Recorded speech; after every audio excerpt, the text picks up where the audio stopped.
Pro mě je důležité prostě, že i ten umělec, který vystoupí na tom jevišti, tam není proto, že se chce ukázat, jak je dobrý, protože my jsme všichni dobří, ale je to o tom, že má tu zodpovědnost něco předat.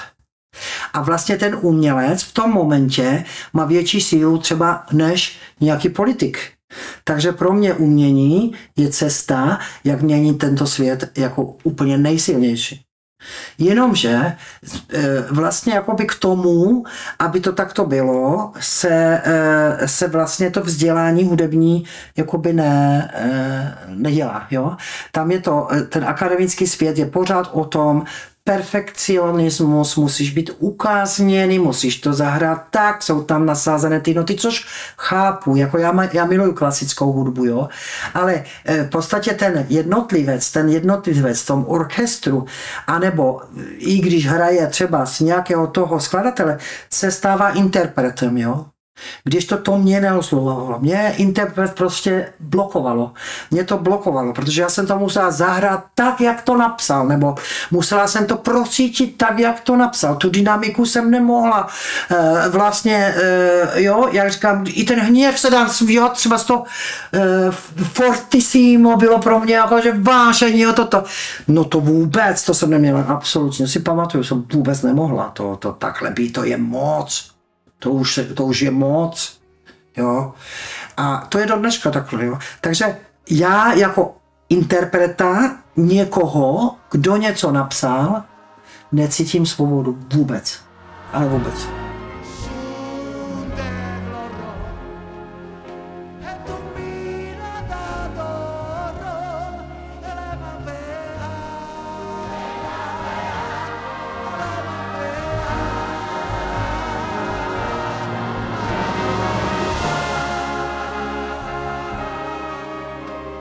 Kultura pro mě je tak strašně důležitá, tak strašně silná. Vlastně my jako umělci, kteří takovou zodpovědnost cítí, vychováváme tu společnost. Takže to není o tom, že si tam prostě to ego nějaký, jo. Není to o tom, pro mě to není o tom. Nebo i ten sbor, jo, no, oni na ty naše děcka taky řeknou, oni křičí, jo. No ale oni ať křičí. My máme proč křičet. Oni třeba dneska si to uvědomují, že jdou na jeviště a oni si řeknou sami mezi sebou, dneska jdeme měnit svět. Jo? A pak tam máte sbor, který zpívá tak krásně, že mě za 5 minut to nic neříká. Jo? Nudí mě to. Prostě umění pro mě je bezkompromisní. Jo? To jsou umění, jo, jak dřív bylo umění, házelo se rajčata, jako jo, když se nelíbilo. Dneska vám všichni tleskají, všichni obdivují, všichni, jaké úžasné. Jo? Taky nepravdivé. Kdo se dneska jakoby opravdu postaví jako divák a opravdu řekne tu pravdu?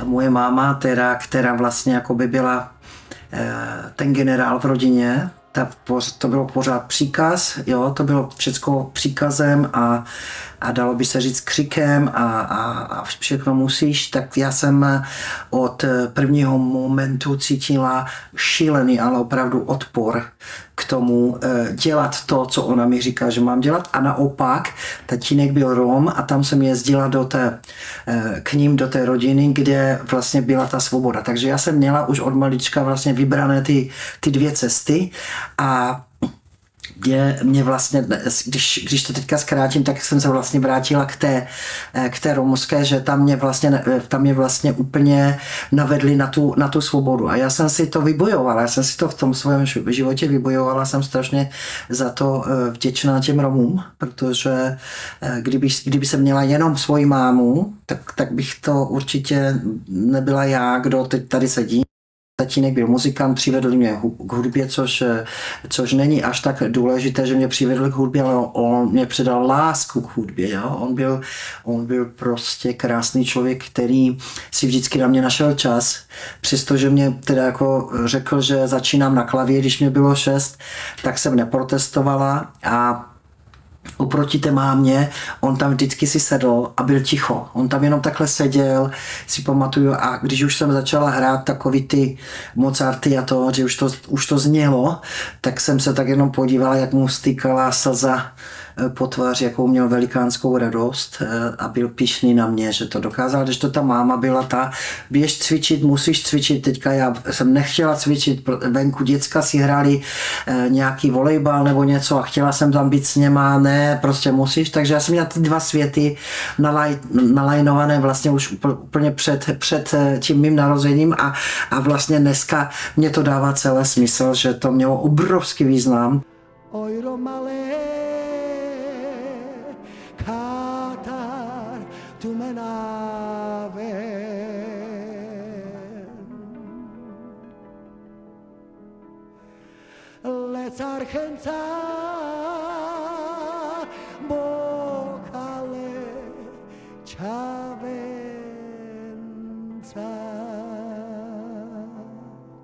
Mě, když umřel táta, tak máma mi to 3 měsíce nenapsala, já jsem plakala a plakala a plakala, protože můj táta to byl ten nejkrásnější člověk v životě, kterýho jsem potkal, můj táta. Proto jsem potom začala zpívat, protože vlastně jako já jsem cítila takový přetlak vnitřní, jo, že prostě potřebuju, jo. To není, že chcete, to už byla opravdu potřeba, jo. A tak jsem si našla tam nějakého doktora, pamatuju si do dneška. Nejhorší doktor, který jsem mohla vyfásnout, měl takový ty brejličky na nose a říká, já jsem mu začala povídat o tom tátovi, o tom smutku a že to je prostě strašný hluboký smutek a že prostě pláču. A on říká, jo, to máte depresi, jo. A já říkám, ježišmarja, ne, já nemám depresi, já prostě cítím smutek. A on říkám depresi, jo. No představte si, abych to zkrátila, jsem se s ním dohádala, skončila jsem prostě před tou jeho ordinací. Já jsem se poprvé v životě tak nasrala, ale tak, že jsem vlastně si uvědomila, že mě nikdo nepomůže. Já jsem tam stála s 2 taškama plných prášků. Igolitovy tašky. Já jsem ty tašky vyhodila. Já jsem řekla, ale já nemám žádnou depresi. Já jsem prostě normální člověk, který cítí smutek.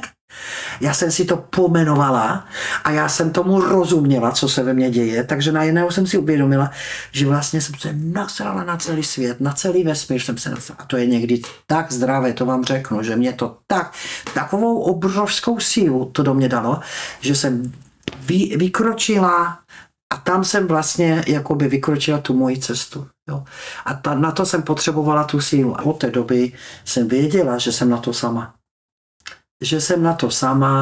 Že tu zodpovědnost nemůžu házet na nějakého doktora, ale že s tím potřebuji pracovat. To mě přivedlo i k tomu prvnímu koncertu, kde jsem to tomu tátovi všechno vyspívala. Jo, spolehat se na sebe je vlastně být v tom místě, jak říkám, když cítíte tu svobodu a cítíte tu sílu obrovskou, že to dáte. No a teď to vlastně pořád šlo dál a dál. Najednou jsem vlastně přes tu muziku potkala Déžu, jo, moji lásku životní a všechno to tak jakoby tam na vás čeká. V tom je to krásné to, když se člověk otevře, protože tam na vás všechno čeká. A vy nejdete proti tomu, ale jdete s tím, jo.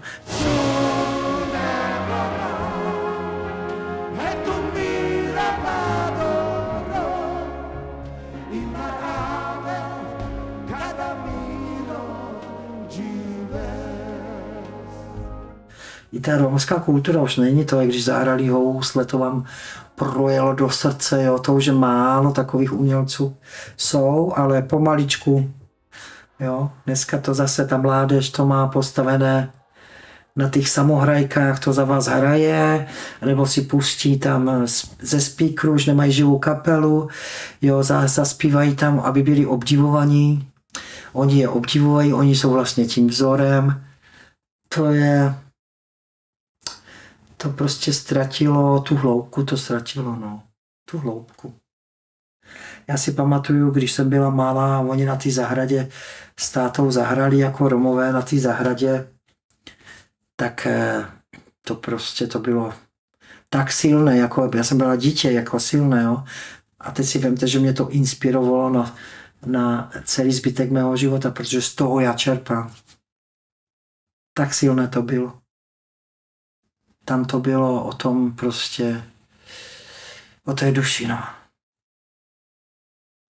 Takže já jsem měla nejvyšší univerzitu tam vlastně v té dědince u nich, když jsem tam na to Slovensko jezdívala za tou svojí rodinou. To byla moje nejvyšší škola. To na školách neučí. No. A tenkrát ještě vlastně se uctívali romští muzikanti, že já si pamatuju, že se jim klaněli, že bez té romské muziky nebyl život, jo. To už taky dneska není. No.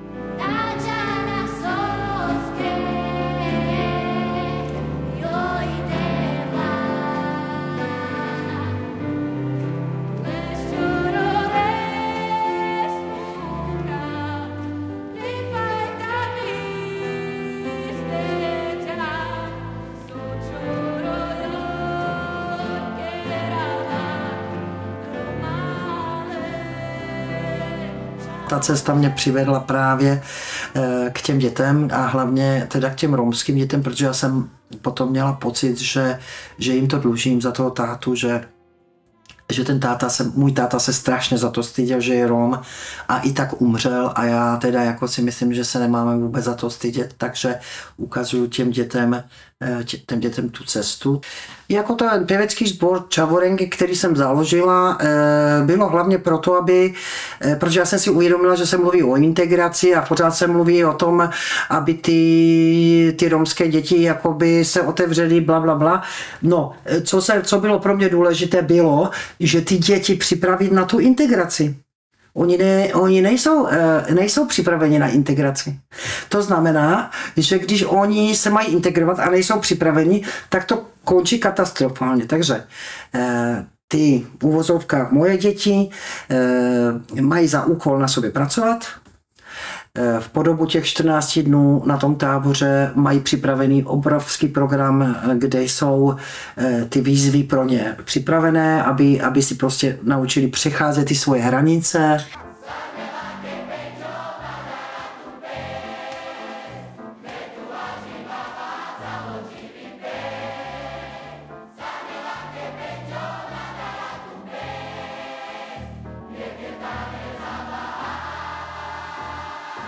Tam je důležité říct to, že ty děcka, které přijdou třeba z těch osad nebo z těch get, prostě přijdou a jsou v takovém stavu, že musíte s nima začínat od úplné nuly. To prostě začínáte už jenom to, aby si uvědomili, že když pro vás někdo něco udělá, tak se poděkuje nebo se pozdraví. Takže ono to začíná od takových jakoby jednoduchých věcí. Jo. Zodpovědnost, jo, disciplína, soustředění, toto všechno je pro ty děcka úplně nové, protože oni nejsou na to zvyklé. Jo? Oni na to nejsou zvyklé vůbec. Jo?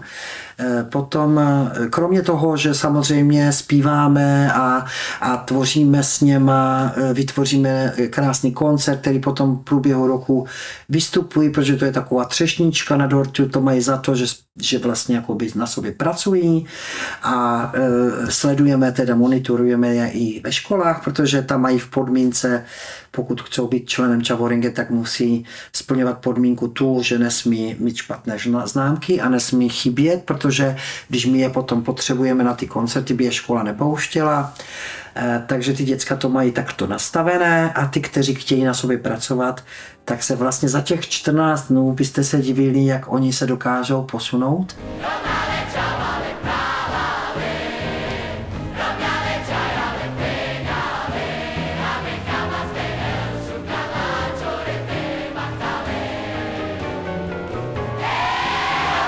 Potom vlastně, když je vezmu do těch osad, protože tam vlastně s tama všichni Romové nebo 99% Romů pochází, aby si připomněli, odkud vlastně přišli a to, že už vlastně jsou tím vzorem těm dětem, který tam jakoby přežívají, jo, aby jim ukázali a motivovali je, že je cesta.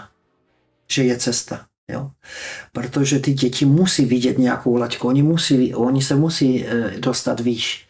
Jo? Oni jsou zvyklí na to být tam dole a tam patříš, ale když jim ukážete, tak je už motivujete to. Ono to zůstává v těch dětech. Jo? V létě jsme byli ve 3 romských osadách, kde jsme vlastně připravili program, i workshopy tam děláme s těma dětma a vidí ten koncert a to je oslovuje hodně do hloubky. Takže vidím tam ten význam, jo, té práce celé, že tam vezmeme romské děti, které jdou koncertovat pro romské děti. Jo.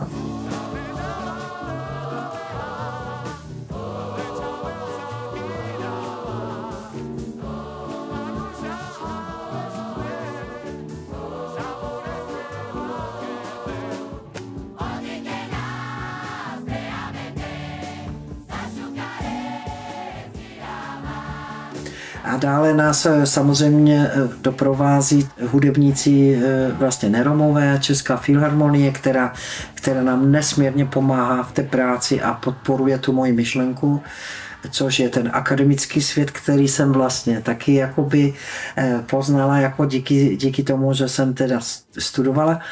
Takže propojování těchto dvou světů mě strašně moc baví. A víte, co je zajímavé, že když začínali s náma ti muzikanti, tak jim kolikrát jako řekli, jo, ty jdeš do osady, jo, ti tam neukradnou housle. A jakoby takový ten strach, ty předsudky, zajímavé to bylo. A dneska, kdybyste se ptala těch filharmoniků, jaké mají zážitky, tak by vám řekli, že se tam třeba cítili i bezpečněji než normálně jako v běžném životě, protože tam vlastně pocítí tu svobodu a tu lásku, kterou dneska nemají možnost třeba zažívat v té svojí práci.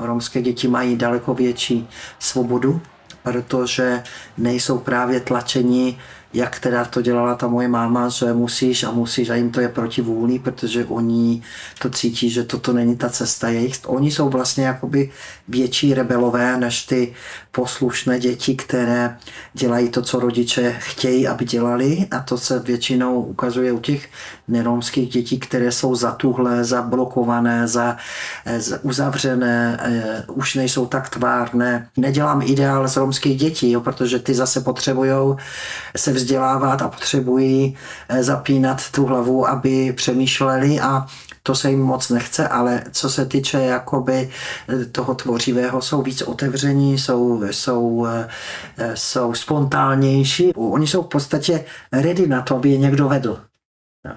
A když je vedete dobře, což doufám, že já dělám, protože já je miluju, a oni ví, že je miluju, takže můžu na ně i někdy zakřičet, což dneska si nemůžou dovolit třeba.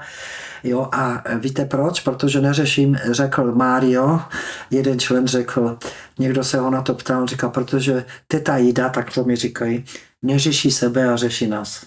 A oni to ví, oni to cítí, oni to ví, co, jo.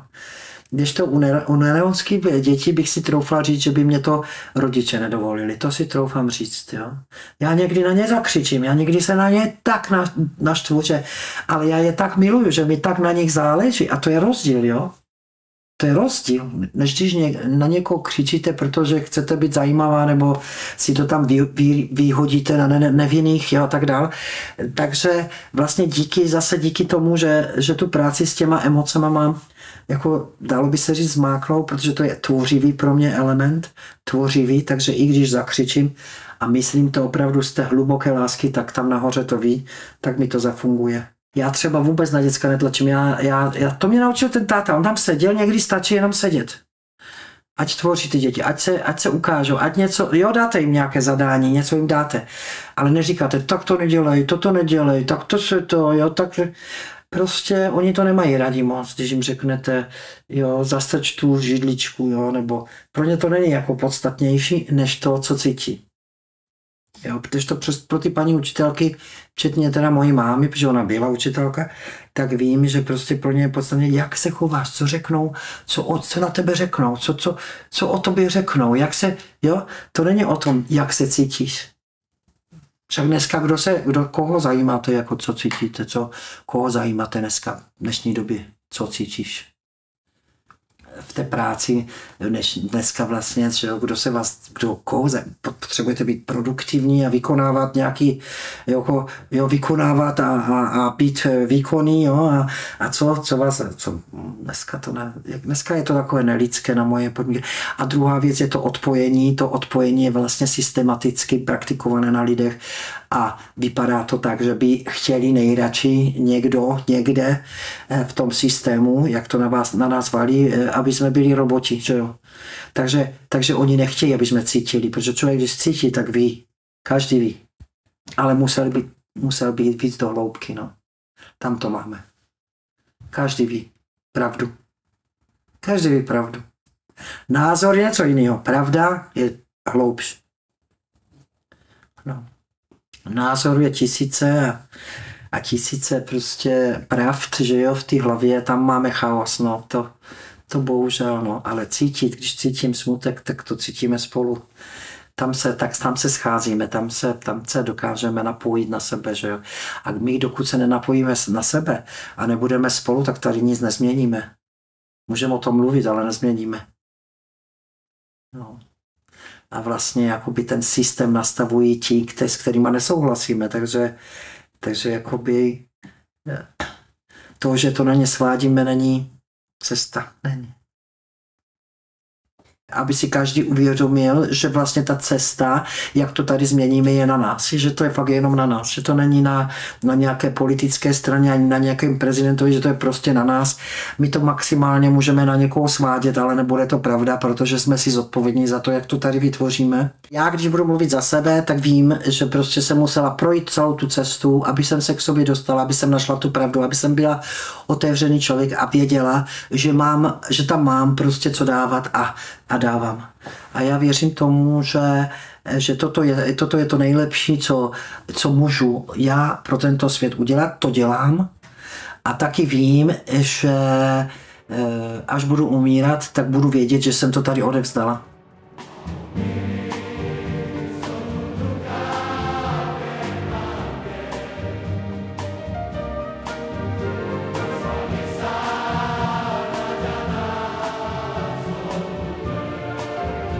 Mě oslovovali lidi, že chtějí zpívat tak jako já. Já jsem vlastně zpívala naprosto přirozeně, tak jak to cítím a vůbec jsem neřešila to, že v tom akademickém světě, jakože ty hlasivky, blablabla, jo, že to musíte jakoby, jak se nadechnete, všecko to máte vlastně pod kontrolou. Já jsem naopak jako rebel si zaspívala tak, jak to cítím a pravdivě jsem vlastně tou písní vyjádřila tu hloubku toho, co cítím. Zpěv jsem nikdy nestudovala, ani jsem si nemyslela, že budu někdy zpívat, vůbec jsem tomu nevěřila, že já bych byla zpěvačka a taky, že budu učit lidi zpěvat. No na těch workshopech vlastně to celé, já jsem nazvala třeba některé ty workshopy samozřejmě všelijak, ale třeba Cesta za hlasem je workshop, kdy si ty lidé uvědomují, že tam mají ten, já tomu říkám mistr voice v té hlavě, který je řídí, který je kontroluje a kterému oni věří a kterému zhlíží, že je to pravda a já jim ukazuju tu cestu dolů, kde je ta pravda. Takže oni si vlastně za ten víkend jsou schopni tím, že zpíváme z té hloubi duše, neví, o čem zpívají, protože já používám ty romské písničky k tomu, aby vlastně ani nevěděli, o čem zpívají, protože to není o tom, že musíme být v té hlavě, jo? Že zapomenou na ten víkend, co to tam vlastně všechno mám. Takže oni mají volnost, svobodu zaspívat to, co cítí a ten proces, že nesoudíme, že nejsou hodnoceni, že pojďte si zaspívat tak, jak to cítíš, prostě autenticky, pravdivě, to dělá tak úžasnou službu právě této myšlence, že někdy si až říkám, jak je to jednoduché. Že tady to je složité a najednou zjistíte, že je to úplně jednoduché. Jo. Máme smutné písničky, máme o bolesti, o lásce, o radosti, jo, ty emoce, všechno, to tam začne všechno o tom víkendu probudit. Najednou ty lidi řeknou, no to je mazec, to já jsem vůbec nevěděla, že to tam mám. Oni vůbec neví, že to tam mají. I když přijdou ty zlí lidi, těm, kteří vlastně ani nevěří v to dobro, jak se dokážou přeměnit za třeba víkend, když se otevřou, jak najednou jim dojde, jak jim to všechno, co to je za změna. No tak to je nádhera, to je prostě nádhera. A za tu dobu vlastně člověk ví, protože já jsem se tím neučila, to znamená, že já nejsem ničím ovlivněná, zmanipulovaná, nejedu podle nějakých tabulek nebo něco, tak vím, že ta hloubka, jak je hluboká ta hloubka, jak je daleko, než jsme tam došli, že vlastně ta práce dostala velkou moudrost, protože to v tom akademickém světě nikdo nedokáže. Že vás tam vlastně zastavuje ta technika. Protože, jak já říkám, ten Mr. Voice nechce, abyste šla za pravdivým hlasem, ale ten Mr. Voice musí prostě on být ten. Jo, a v tom vlastně systému, ve kterém žijeme, je ten Mr. Voice nesmírně praktický. On se tam vlastně hodí. Ten pravdivý se tam vůbec nehodí. A proto to lidi jakoby vzdávají. Jo. Ale prostě je cesta. Je. A víte, jaký to je dobrý pocit, když se dokážete za sebe postavit a víte, že to je pravda. A vy víte, že to je pravda, ne, že někdo ví. No. Protože ten Mr. Voice je tak vychytraný, že dokáže vyšpekulovat i to, že z té lži udělá tu pravdu. A vy tomu věříte, ale nejste to vy. Je to Mr. Voice. A na tom mám vlastně založenou tu víkendovou filozofii, takže ty lidi to otvírá, protože najednou zjistí, ano, to je v souladu i s tím mým cítěním, pak se tam třeba popláčou si, jo, a ono je taky důležité to vypustit, protože lidi drží, jo, a vlastně už ani nedýchají, už nežijou, už jenom přežívají, jo. To je tak strašně důležité, prostě dovolit si třeba i zaplakat. V dnešní době, já říkám, emoce nejsou slabost, emoce jsou ta naše síla, kterou my tam vlastně potlačujeme. Jo. Emoce jsou naše síla, žádná slabost. To jsou ty vášně, ty ohně, to všechno tam, že a když to tam pozavírají, tak ať se nediví, že jsou jako ty všelijaký ty, jak říkají moderní nemoci dneska, že to všechno to tam jako nedělá dobrotu, že jo. Ta lidskost je důležité teď dneska i těm dětem připomínat, jo. I ty ctnosti, ty krásné ctnosti, které máme v sobě, jo. Vděčnost, pokora, jo, toto všechno vymizelo nějak, jako, a to je třeba, no. Hlavně se otevřít a najít to tam. Potom to všechno máte, to tam všechno je, ty poklady. Úplně vidíte věci jinak, úplně jinak přemýšlíte, teď to je tak jednoduchý, otevřít se. Otevřít se. Kdyby se celý svět otevřel, jsme vyhráli, že jo. To není jenom jako, že takhle bychom si to představili, ona by to byla realita, ono se to dá. Dneska se taky jako, že o té pravdě hodně mluví, jo? Jenomže to je rozdíl, jestli to jde z duše, nebo jestli to jde z té hlavy. Jo? Ale ta pravda uvnitř, ta pravda v hloubce je jedna, tam je jenom ano nebo ne. A většina lidí je mezi, jo? A teď tam špekuluje a vyšpekuluje si vlastně i tu pravdu. Mluvím jenom o svých zkušenostech, to není, že dělám chytrou, jo? To je prostě práce, kterou dělám s lidma. Je ta, že dneska někdo si dokáže uvěřit i té největší lži. Dneska třeba někteří lidi mluví o lásce a vůbec neví, co to je láska. Oni řeknou, že ji cítí a necítí. Oni vlastně věří už tomu, že cítí, ale necítí. Že vlastně jsme se strašně odpojili. Jo? To není jako, že já teď nechci být negativní, ale strašně jsme se odpojili a důležité je, že je cesta. To je důležité, že je cesta, jo? A ta cesta je jít dovnitř. Nebát se té hloubky, jo? Šáhnout si tam, jo? I když to bolí, ono to bolí.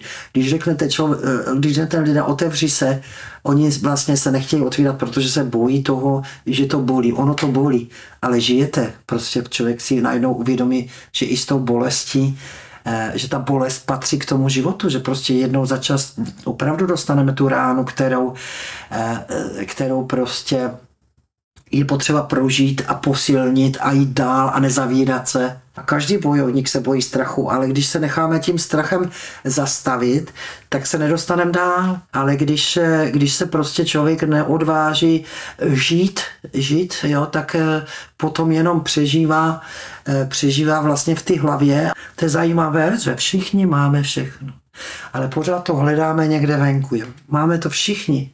K tomu, abychom žili tento život, máme všechno. A my i víme, co je pravda, co není. My víme všechno.